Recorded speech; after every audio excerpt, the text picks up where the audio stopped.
કેવા પુણ્યશાળી ભગવાનની ભૂમિકા આ દેહ મેં નિહાળી અમે કેવા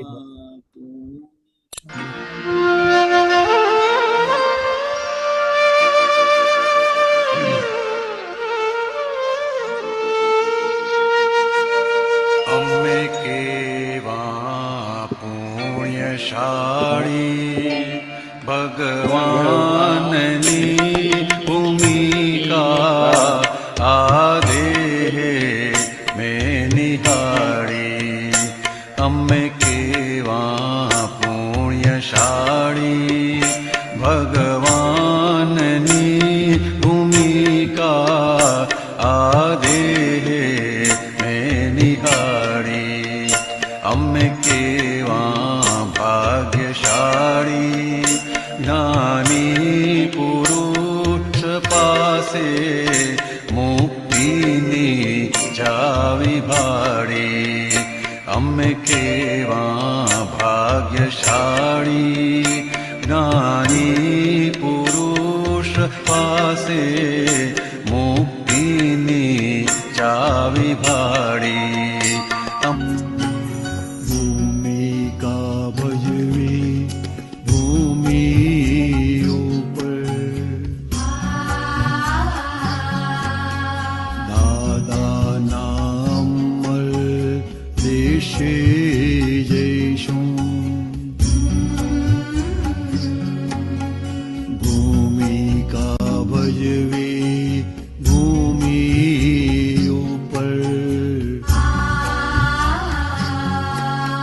દાદાના અમર દેશે જઈશું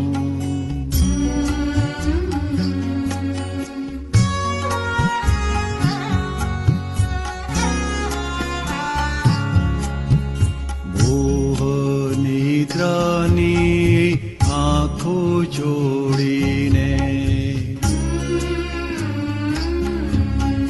સંકેત ગાને સ્થિર થઈશું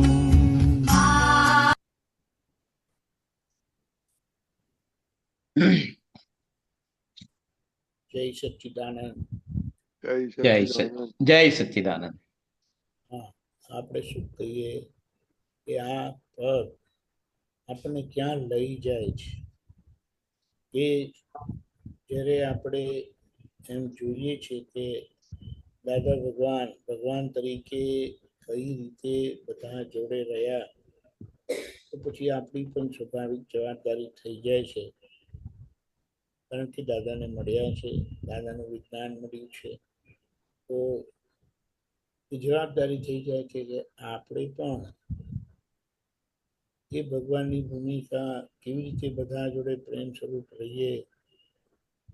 આ કેટલાક લોકોને મળવાથી અંદર બધો ફ્યુઝ ઉડી જાય છે, ગમતું નથી, અહીંયા ક્યાં આવ્યા, એનો ખાલી વિચાર પણ આવે ને એવું થાય છે.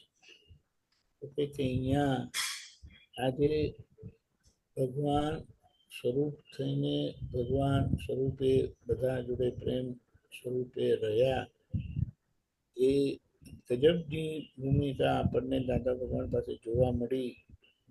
વરના પ્રેમ સ્વરૂપની વાર્તા જ કરવાની રહી, પણ પ્રેમ સ્વરૂપ કેવું હોય, પરમાત્મા પદ કેવું હોય, ગીતામાં પરમાત્મા યોગનું વર્ણન કરેલું છે. વર્ણનથી સમજાય કેવી રીતે જીવેલું જોઈ, જીવાતું જોઈ, જીવતું જુએ ત્યારે આપણને એનો સ્વાદ આવે.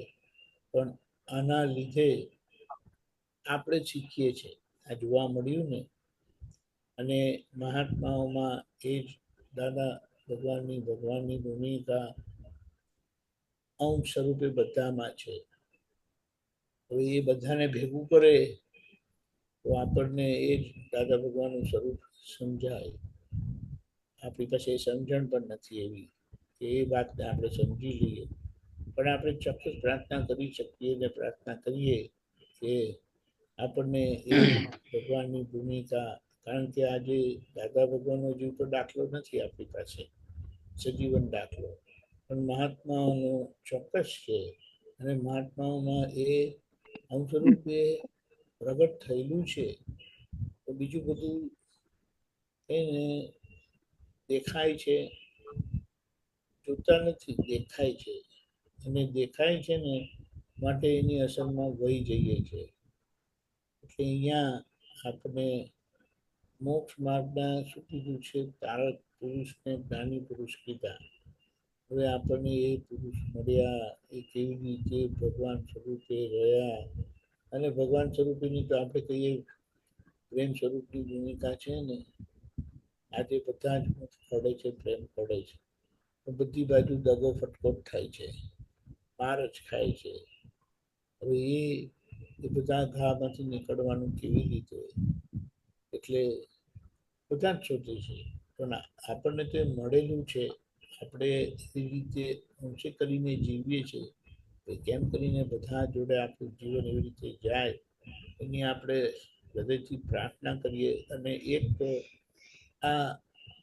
આવા દાદા મળ્યા, આવું વિજ્ઞાન મળ્યું, આવી સમજણ મળી, એને લઈને આપણે જીવી જવાનું છે. એટલે આપણો જીવ તો દાખલો આપણા ઘરમાં જ પહેલા બનવો જોઈએ. હવે ઘર નહીં જીતાયું તો આપણે બધી વાતો કરી લેવાનો કોઈ મતલબ થાય નહીં. પણ ધીમે ધીમે આપણે એમાં લઈએ. અને આગળ જે કહ્યું એ દાદા જીવી ગયા, આપણને બતાડ્યું. હવે આપણે એ જીવી જવાનું છે. ભૂમિ આ ભજવી ભૂમિ ઉપર દાદાના અમર દેશે જઈશું. બહુ જબરજસ્ત છે. આ તો આપણે કહીએ ને, જેટલું આ વાગડ વાગડ કરે ને, આપણે એવું થતા જઈએ. અને બધી જ બાજુ આપણી જ, એટલે ટૂંકમાં એમ કહેવાનું શું છે કે આજે દેખાતું નથી, સમજાતું નથી ને એના લીધે અસરો થાય છે ને, તે કે આનો ઉપાય ખાલી એક જ છે, ખાલી આંખ જ તોડવાની જરૂરત છે. અત્યારે આપણે આંખ તોડતા શીખવાડી દીધું, આંખ તોડીને જોઈ લો બરાબર. તો એ આંખ તોડીને એટલે કે દેખાશે, અને આપણે આપણા દર્શન થાય છે. આપણા દર્શન સ્વદર્શન, નિજ સ્વરૂપના દર્શન દાદાએ કરાયા. પણ જેમ જેમ આપણે બીજામાં કરતા જઈશું, એટલે આ બધી અસરોમાંથી નીકળવાનો રસ્તો આપણે દાદાએ હાથમાં આપ્યો છે. કિશનભાઈ કીધું કે દાદાને તો કયા કયા સ્વરૂપમાં જોયા છે. 24/7 જેવું કહે ને, એટલું ઉઠ્યા ત્યારથી કે પાછા સુએ ત્યાં સુધી મહાત્મા જોડે, ઘરમાં, ખાવામાં, પીવામાં, નાવા ધોવામાં, બ્રશ કરવામાં, બધામાં. એટલે એ જીવન કેવું હોય, એમાં પૂરું જીવતા કેવી રીતે હોય, એ હવે આપણે આ જીવતો દાખલો આપણે સમજીએ અને હવે આપણે જીવી જાણીએ. ખાલી આ પ્રાર્થના જ કરવાનું છે, નિશ્ચય અને પ્રાર્થના અને ભૂલના પ્રતિક્રમણ. જબરજસ્ત. જય સચ્ચિદાનંદ. બોલો દીપકભાઈ. ખાલી જય સચ્ચિદાનંદ નહીં ચાલે. તમારા ઘરનો કોઈ દાખલો આપો કે તમારા ઘરમાં કેવી રીતે આવું થયું, અને આપણે અને દાદાની સમજણથી તમારે બહુ સરસ શીખાડે.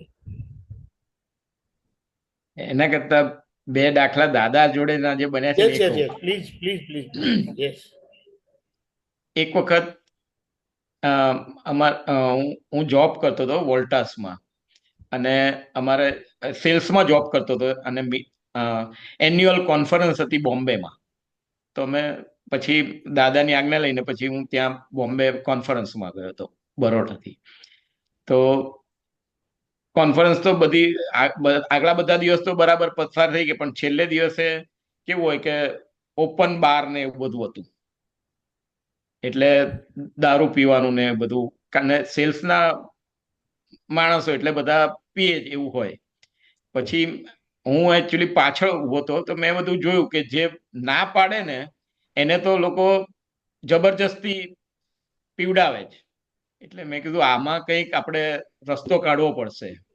એટલે બધાએ પૂછ્યું, આમ નવા તો બધા પૂછે કે તું પીએ છે? મેં કહ્યું હા પીવું છું ને, તો શાંતિ, હું પીવું છું મેં કીધું. પછી ગ્લાસ લઈને હું તો બેઠો, એક સીપ માર્યો અને એક જગ્યાએ જઈને બેસી ગયો. પછી એક એટલે ઝાડ આગળ બેઠો હતો, એટલે એક સીપ લીધો હતો અને 5 સીપ ઝાડને પીવડાયા. એમ કરીને પછી પાછો એકાદ સીપ પીધો અને એમ કરતા કરતા બધું પૂરું કરી નાખ્યું. એટલે ટોટલ 3 ઘૂંટડા મેં પીધા હશે. પછી દાદાને મળવા આવ્યો બરોડા. દાદા કે આવી ગયો? મેં કહ્યું હા દાદા આવી ગયો ને. શું કરીને આવ્યો? મેં કહ્યું દાદા આટલું પીને આવ્યો. એટલે દાદા કે શું કહ્યું કે મેં કહ્યું દાદા આવું આવું થયું તું ને મેં આવી રીતે કર્યું. તો દાદા લડ્યા નહીં, પણ 1 અઠવાડિયું દાદાએ મને કેવી રીતે બોલાવ્યો છે. દાદા એમ ના કે દિગંતને બોલાવો, દાદા એમ કે પેલાને બોલાવો ને, કે આમ હાથ કરીને કે દાદા એવું કે પેલાને બોલાવો ને, કે 1 અઠવાડિયું સળંગ એમણે સવાર સાંજ બપોર જ્યારે બી બોલાવે ને તો એમ જ કે પેલાને બોલાવો ને. કે એ જે એટલી અસર કરી ગઈ. એટલે દાદા કયો રોગ ક્યારે કેવી રીતે કાઢે છે ને ખબર ના. દાદા લડે નહીં અને આખો રોગ નીકળી જાય એવું છે. અને તમને કેટલું વાગ્યું હશે એ જોવાનું છે. હા, એટલે કઉ છું ખરો, 1 અઠવાડિયા સુધી એમ સળંગ એમ આમ જ કે ક્યાં ગયો પેલો, કે દિગંત નામ જ ના બોલે દાદા. આમ એક વાર તો આમ આવ્યો ને, દાદા કે આવી ગયો, કે નહીં તો દાદા એમ કે આવ્યો દિગંત એમ. એવું છે. સાચી, બહુ સરસ.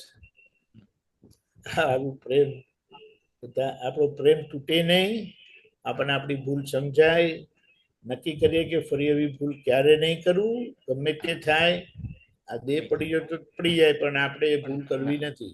કમ વોટ મે. જબરદસ્ત. નહીં તો ભૂલ કાઢવાનો રસ્તો નથી ખરેખર. આ વડે કરે તો એનાથી કશું થાય નહીં. પછી એક વખત એવું થયું હતું કે હું દર શનિ રવિ દાદા જોડે આવું જ, અને એક શનિ રવિ નતો આવ્યો. પછી બીજા શનિ રવિ જયારે આવ્યો, દાદા કે આવી ગયો? મેં કહું હા દાદા આવી ગયો. તો ગયા શનિ રવિ કેમ નતો આવ્યો? મેં કહું દાદા આવું આવું હતું ને, કશું જ ના ચાલે. કે શનિ રવિ એટલે ગમે ત્યાં હું ઇન્ડિયામાં હોઉં તો તારે આવવાનું. મેં કહું હા દાદા આવીશ. તો કે લખીને આપ, પ્રોમિસ. કે મને કે મેં કહું દાદા પ્રોમિસ? મેં કહું હા દાદા પ્રોમિસ. તો કે લખીને આપ. તો પછી મિનેશને કે મિનેશ લખ અને દિગંતની સહી કરાય. કે પછી બીજા જ અઠવાડિયે દાદા દેવલાલી તે શનિવારે રાત્રે નીકળ્યો, રવિવારે સવારે બોમ્બે પહોંચ્યો. બોમ્બે થી ટ્રેન પકડીને 12 સાડા 12 દેવલાલી પહોંચ્યો. દાદા કે આવી ગયો? મેં કહું હા દાદા આવી ગયો. તો દાદા કે શું કરીશું? તો કે મને કે થોડાક પગ દબાય. કે પછી એમના પગ દબાયા. પછી કે હવે આપણે જમી લઈએ. જમીને સુતા હતા એટલે કે દાદા કે હવે કેટલા વાગે તારે જવાનું છે? મેં કહું 2:30 વાગે જવાનું છે. તો કે સારું, કે એક કામ કર, કે આમાં કેવું હોય કે તું જ્યારથી ઘરેથી નીકળ્યો અને ઘરે પહોંચે ને ત્યાં સુધી શુદ્ધાત્માનો ચોપડો જમા થાય, શુદ્ધાત્માના ચોપડામાં જમા થાય. કે મેં કહું સારું દાદા. આવું કહીને હું નીકળ્યો ત્યારે ખબર પડી કે ભયંકર વાવાઝોડું હતું. તો ટ્રેનો બધી લેટ હતી. તો હું બોમ્બે પહોંચ્યો 10:30 11 વાગે રાત્રે. તો 10:30 11 વાગ્યા પછી એ વખત તો ટ્રેનો બહુ ઓછી હતી. એક ટ્રેન પછી બરોડાની મળી, તો એમાં બેસી ગયો. તો બીજે દિવસે સવારે 12 વાગે તો હું કરજણ હતો. બધી ટ્રેનો સોમવારે સવારે 12 વાગે. અને પછી મેં કહ્યું હવે ત્યાંથી નીચે ઉતર્યો ટ્રેનમાંથી, હાઈવે પર આવ્યો. એક ટ્રક પકડીએ, ટ્રક થોડી ચાલે પછી બંધ થાય ને એટલે ઉતરીને ચાલવા માંડવાનું. જે આગળ ચાલતું વ્હીકલ હોય એમાં બેસી જવાનું. એમ કરતા કરતા રાતના 8:30 વાગે ઘેર પહોંચ્યો. પણ એક પરમાણુ હાલ્યું નથી, કારણ કે દાદાએ શું કહ્યું હતું કે શુદ્ધાત્માના ચોપડો ભરાય છે. એ જે દાદાએ જે અગમચેતી વાપરીને જે કહી દીધું, તે એક પરમાણુ આમ હાલ્યું નથી. એમ કે ભાઈ બીજે દિવસે નોકરી જવાનું, આ તે કશું યાદ નથી આવ્યું. એમ આવું છે.